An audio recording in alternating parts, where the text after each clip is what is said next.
All right, and Craig's with me here.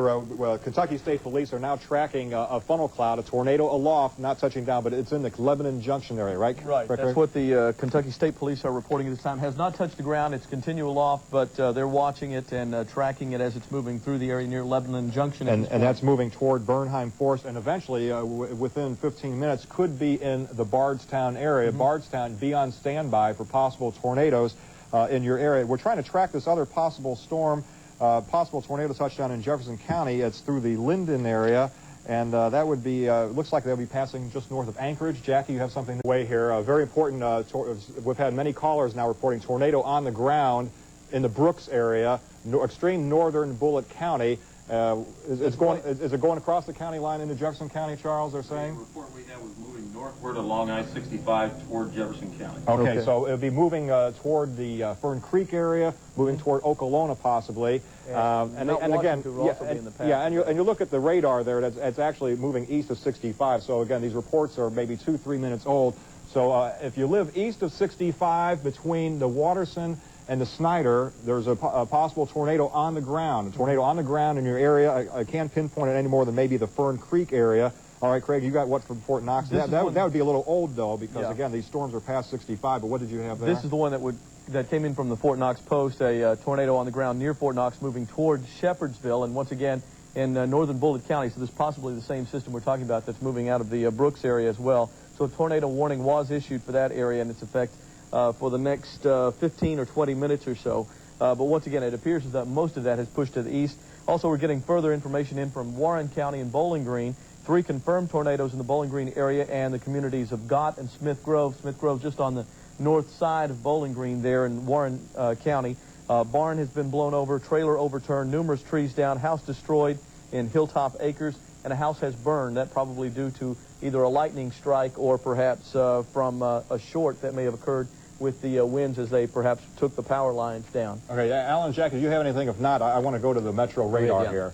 Okay, Heidi, bring the camera on over, and we want to show you that, again, west of 65, you're in the clear now. The tornadoes, the severe thunderstorms have passed your area, still hitting the east end, and right here where we have this flashing, this is where this Brooks is about right here in this area. So this tornado is on the ground. Evidently, it's been tracking in the vicinity of the Snyder Freeway to the south of J-Town now, and this will be heading, maybe south of the Fisherville area in about 5 or 10 minutes. We had this other report of the tornado touchdown in St. Matthews earlier, and then that tracked through Linden, and that evidently is out here outside the Snyder now, possibly moving toward the Crestwood, Pewee Valley areas as tornado warnings remain in effect. Again, west of 65, you can come out of the basement now. You're in the all clear.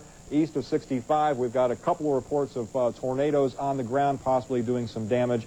I didn't mean to interrupt you from your caller a few minutes ago, but when you got the word of the tornado on the ground that hit in the Brooks area. Your information takes priority. Okay, but anything new for us here then? Well, we've got Bob Allen, but he's not quite ready just yet. He's in Memphis, Indiana, where apparently they've spotted some funnel clouds there, and we're going to be going to Bob shortly. East of Pewee Valley. And we want to remind folks that if you have some bad damage in your area, give us a call. The newsroom phone number is 561-4150.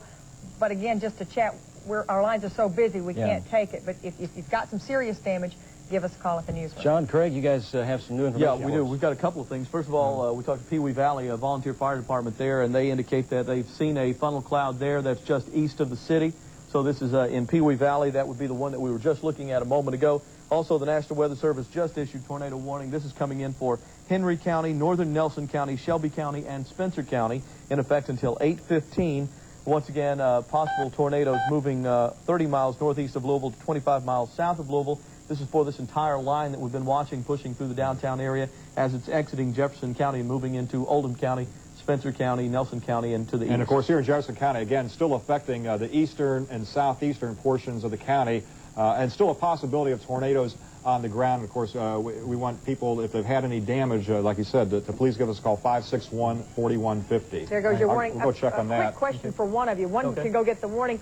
But is it common with this kind of system going through that you can have several funnel clouds at one time? Multiple tornadoes are possible with this kind of storm system. We have this kind of a storm where we've got this much activity taking place in the upper atmosphere. We get the winds really circulating and going very high. That gives this entire storm a lot of strength. So we can develop much more than just one tornado.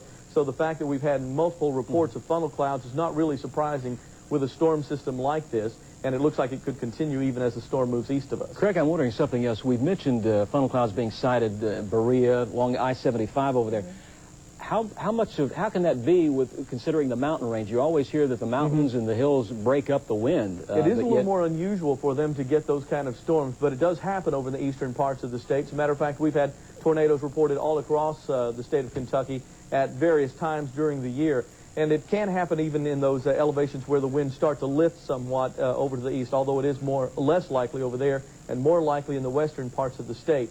But with these kind of storm systems, because we're getting that much circulation taking place and we're getting them spreading out over such a wide range, you can have tornadoes develop even in the eastern sections, Alan. All righty. John, was that warning anything back there? That was the information that Craig gave, Henry, Nelson County, all those counties. Again, the one tornado possible touchdown in the east end of the St. Matthews area and the Linden area, and then spotted by the fire department in Pee Wee Valley. That appears to be heading toward the Ballardsville area at this point. Okay. Evidently, the tornado made a touchdown briefly. It is back up, not quite in the clouds. It's in the sky. It's aloft, but it is moving over Oldham County.